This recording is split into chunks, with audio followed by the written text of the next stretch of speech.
Hey everybody, 30 years ago tonight, my husband and I had our very first date. So, like I posted about in a previous video, I'm meeting him because he's coming back from being out of town, halfway between the airport and our home.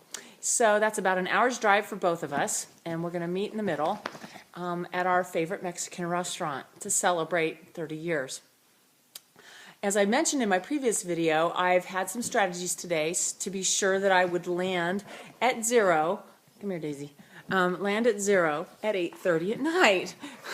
Anybody want a dog? Anyway, Daisy, no. Anyway, so what I could do right now, if I wanted to, is have a sip of milk, because I am hungry right now, and it's 10 minutes to 7, so I've got an hour and 40 minutes before I will land at the restaurant, and chips and salsa will be waiting for me. So I realized that I could have sips of milk, for instance. That's usually a good thing to shave off hunger. Or I could have a few nuts, a few cashews or almonds, and that would work. But I've kind of decided that I'm going to allow, because I think this would be good for me, I'm going to allow myself to be hungry until 8:30. I'm not going to shave off the hunger. I want to be positive that I'm at a zero. Now, I don't need to be legalistic about it, so don't misunderstand me. I have the freedom right now, if I want to have those nuts or a sip of milk or a cookie, whatever. I can do that if I choose.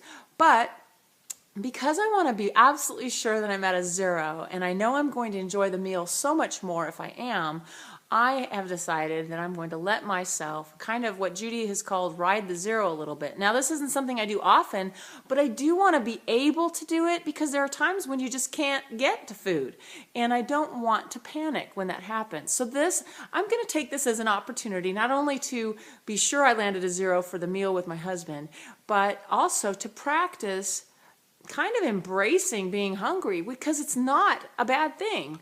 Obviously, you don't want to, I'm not encouraging under eating, because that's kind of, that's something we need to give over to God if that's our tendency. So please don't misunderstand me. But what I'm talking about is, if you're like me and you have had a history of avoiding hunger in the past, I want to give myself opportunities every so often to just land at zero and be there for a little while and see that nothing bad happens to me.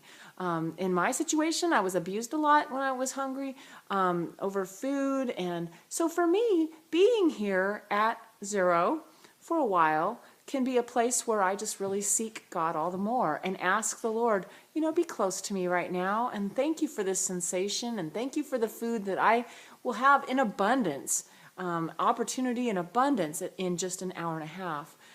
To satisfy my physical hunger. So I just wanted to let you know what I had chosen to do to manage my zero today. I've had basically a pretty normal eating day. I had a very sustaining lunch at about noon, and I think that was the last time I had anything to eat. So it satisfied me for a long time, and I thought I was going to have a meal before now, but I wasn't hungry. So I'm kind of excited about it, because now I know that when I get to the restaurant, it won't be, oh shoot, I'm not hungry.